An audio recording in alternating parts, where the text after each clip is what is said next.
Assalamualaikum warahmatullahi wabarakatuh. Kami dari kelompok 2 Manajemen Pemasaran, Fakultas Ekonomi dan Bisnis Institut Informatika dan Bisnis Dharma Jaya. Di sini kami akan menjelaskan mengenai target pasar. Tapi sebelum itu, izinkan saya memperkenalkan diri saya dan rekan-rekan saya terlebih dahulu. Perkenalkan, nama saya Nima Dedewi Patni.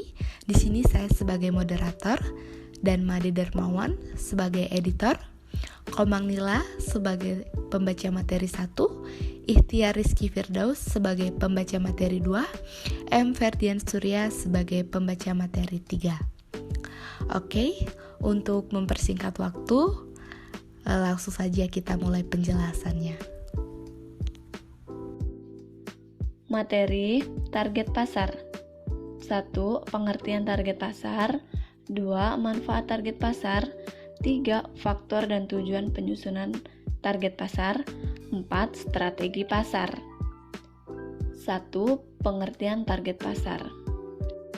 Target pasar adalah sebuah kelompok konsumen yang menjadi sasaran pendekatan perusahaan agar mau membeli produk yang dipasarkannya. Target pasar juga dapat diartikan sebagai sekelompok pembeli yang memiliki sifat-sifat sama yang membuat pasar berdiri sendiri. Untuk menentukan target pasar, perusahaan harus menilai secara hati-hati segmen mana yang akan dimasuki dan berapa ukuran segmennya. Banyak pihak yang masih bingung dengan istilah segmentasi pasar dan target pasar. Karena sepintas memang keduanya sama, tetapi perbedaan yang mendasar adalah bahwa segmentasi pasar lebih kepada membagi konsumen yang bermacam-macam atau heterogen ke dalam kelompok-kelompok yang memiliki karakteristik yang sama. Sementara target pasar yaitu menentukan kelompok konsumen mana yang akan dilayani. 2. Manfaat target pasar.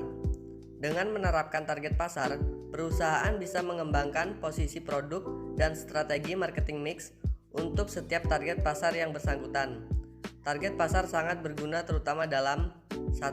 Memudahkan dalam menyesuaikan produk dan strategi marketing mix yang dijalankan dengan target pasar. Yang kedua, mengembangkan posisi produk dan strategi marketing mix. Yang ketiga, dengan melakukan identifikasi bagian pasar yang bisa dilayani secara efektif, perusahaan dapat berada dalam posisi yang lebih baik. Yang keempat, mengantisipasi adanya persaingan. Yang kelima, memanfaatkan sumber daya perusahaan yang terbatas secara efisien dan efektif. Yang keenam, membidik peluang pasar yang lebih luas. Yang ketiga, faktor yang harus diperhatikan dalam menentukan target pasar. Dalam menentukan target pasar, terdapat 5 faktor yang wajib diperhatikan sebelum menentukan segmen mana yang akan dituju. Faktor tersebut antara lain adalah sebagai berikut. Yang pertama, ukuran segmen.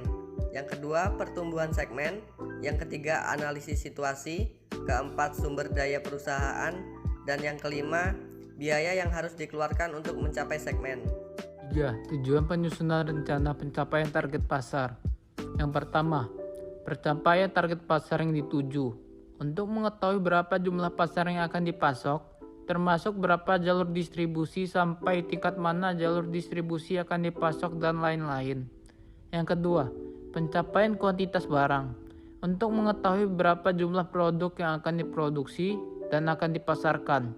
Yang ketiga, pencapaian kualitas barang. Untuk mengetahui ketentuan kualitas barang yang akan dijual, misalkan bahan dasar yang akan digunakan asli, campuran atau imitasi. Demikian apakah komponen yang dirakit murni atau campuran. Yang keempat, pencapaian geografis. Untuk menentukan daerah atau wilayah pasar, misalkan wilayah desa, kecamatan, kabupaten, provinsi, negara, maupun luar negeri. Yang keempat, strategi target pasar. Dalam menyusun rencana pencapaian target pasar, perusahaan harus menjalankan strategi yang tepat dalam rangka menghindari banyak pesaing. Dalam rangka pelaksanaan strategi pasar, terdapat 3 alternatif strategi pasar yang dapat diterapkan perusahaan. Pilihan strategi target pasar perusahaan tersebut diantaranya adalah yang pertama, undifferentiated marketing. Yang kedua, Differentiated marketing. Yang ketiga, concentrated marketing. Baik, sekian penjelasan mengenai target pasar yang sudah dijelaskan oleh kelompok 2. Jika masih banyak kekurangan, kami mohon maaf. Saya akhiri. Wassalamualaikum warahmatullahi wabarakatuh.